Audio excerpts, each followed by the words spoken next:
अस्सलाम वालेकुम व्यूअर्स। आजकल एक और ही तरह का मसला, कीड़े तो ये निकालते रहते हैं पीटीआई के डिफरेंट इनिशिएटिव्स पे। अब जो ताज़ा तरीन जिस पे बहुत ज़्यादा ये रेडिक्यूल कर रहे हैं, भांडों की तरह जुगते मार रहे हैं, ये जो पीटीआई गाय भैंस बकरी और मुर्गी की जो मईशत है, इसका मजाक उड़ाया जा रहा है। अब पिछले दिनों उन्होंने एक और झक मारी थी, वो शहरी रहमान तो ख्वाजा आसफ और इस तरह के जावेद हाशमी टाइप लोग कि जी ये इमरान खान समझ रहा है उसको, मुग़लों को तुर्क समझ रहा है। तो मैंने इनका घर पूरा कर दिया, इनको समझा दिया है कि मुग़ल तुर्क ही थे।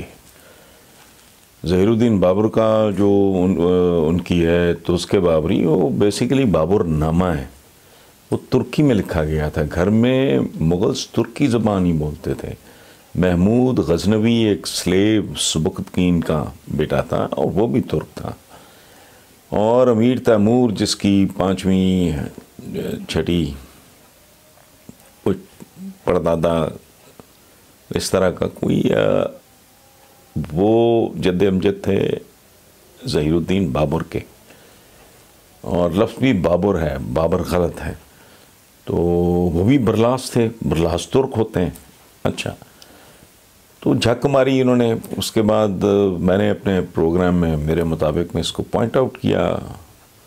उसके बाद ठंड पड़ गई है, अब ये नई झक मार रहे हैं, इस बात का मजाक उड़ा रहे हैं। ये इतने जाहिल हैं, ये आज तक ये नहीं जानते कि बर्रे सगीर की तारीख़ है भूख और नंग की तारीख़, लोअर क्लासेस के लिए, महरूम तबकात के लिए। वो जो इकबाल ने कहा था ना, पाकिस्तान बनने से कई साल पहले, हैं तल्ख बहुत बंदाए मजदूर के औकात,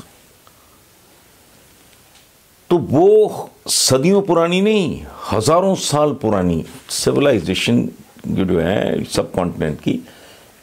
इसमें चंद्रगुप्त मौर्य हो, इसमें अशोका द ग्रेट हो, इसमें सलातीन दिल्ली हो, इसमें हमारा जो आले तैमूर जिन्हें आमतौर पे मुग़ल कहा जाता है, जो गलत है, वो हों। उसके बाद अंग्रेज़ की हुकूमत हो, उसके बाद हमारी नाम निहाद हुकूमतें हों, सो कॉल्ड आज़ादी के बाद। हमारे तो मुहावरे कैसे हैं, 2 वक्त की रोटी सूखी मुखी, रूखी सूखी मिल जाए। अच्छा, गाने क्या है हमारे, रोटी का सवाल है जवाब जुदा रोटी है। बड़े बड़े लोगों लिए गल बड़ी छोटी है। मैं छोटे लोगों की बात कर रहा हूँ। ये बर्रे सगीर में हज़ारों साल की तारीख़, सदियों की तारीख़ में गरीब आदमी को सहारा दिया ही गाय भैंस बकरी और मुर्गी ने। ये जो हमारी है ना देसी मेमे, और ये जो हमारे हैं ये काले पीले नीले साहब, जिनको गांव की सकाफत का इल्म नहीं, जिनको तारीख़ का कोई शऊर नहीं। होता क्या है, जब एक गाय या भैंस या बकरियां वो मुफ्त में चरा लेते हैं, उसकी कॉस्ट नहीं होती। ये सेल्फ एम्प्लॉयमेंट की एक किस्म है। आपने खुद को मुलाजिम रख लिया अपना, तो वो चराई, चारे कहते हैं उसको, चराई मुफ्त में हो गई।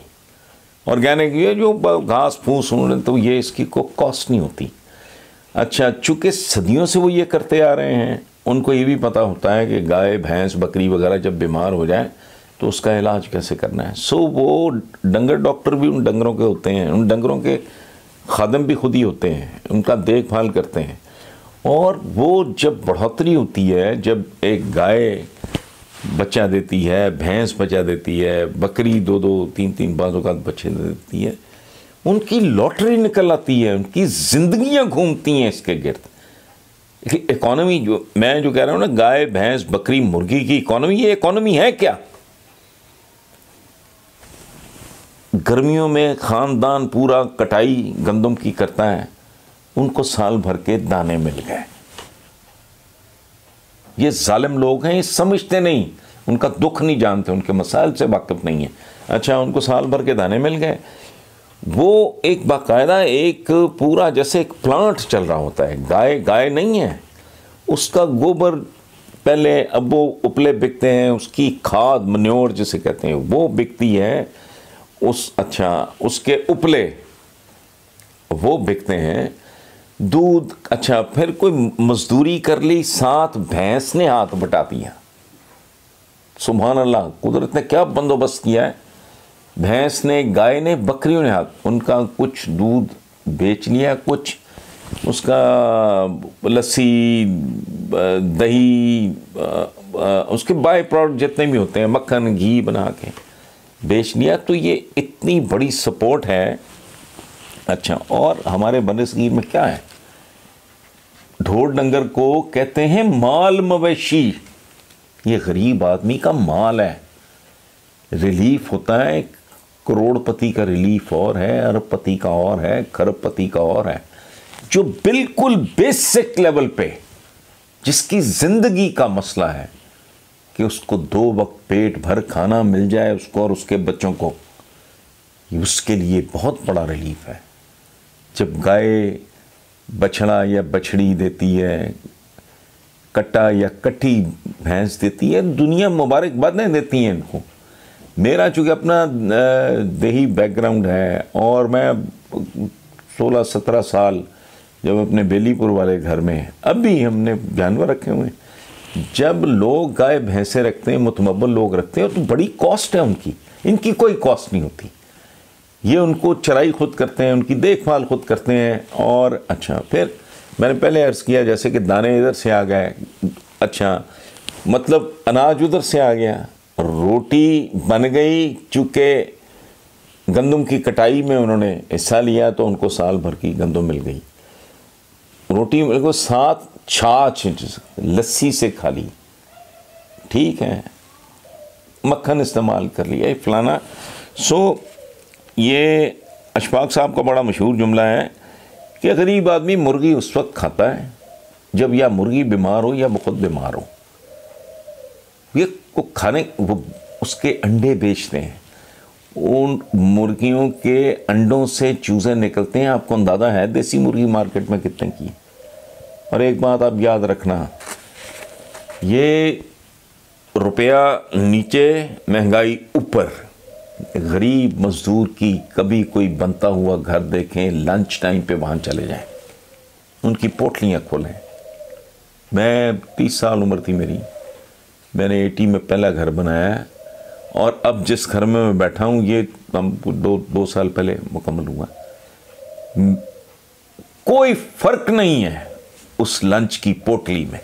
एक फ़र्क मैंने इस बार देखा है, चूँकि मैंने 3-4 ओवर अ पीरियड घर बनाए, कि पहले वो कपड़े की पोटली होती थी, आजकल वो मज़दूर तबका अपना लंच लेके आता है उसमें शॉपर में। तो बराए मेहरबानी इनको जुगते ना मारें। ये जो देसी मेमे हैं इनको नहीं पता देसी मुर्गी और उसका अंडा क्या होता है, और जब उसमें से चूज़ा निकलता है तो उस घराने में रौनक आ जाती है। वो शायद ज़ाती औलादों पे इतना खुश नहीं होते जितना जब उनको गाय की औलाद उनको मिलती है, ये भैंस की औलाद मिलती है। सो उनके अंडों, बछड़ों, बच्चों, दूध, दही, घी, लस्सी, ये सारा कुछ मिल मिला के, बाकी कोई ये लॉटरियाँ होती हैं उनकी, और बाकी वो मिल मिला के इस प्रोग्राम में एक ही नक्श है, और वो नक्श बुनियादी तौर पे हमारा नक्श है कि हम बददियानत हैं। जैसे बेनज़ीर इनकम सपोर्ट प्रोग्राम का 20वें, 21वें, 22वें ग्रेड्स के बेशर्म बेहया ब्यूरोक्रेट पैसा खा गए।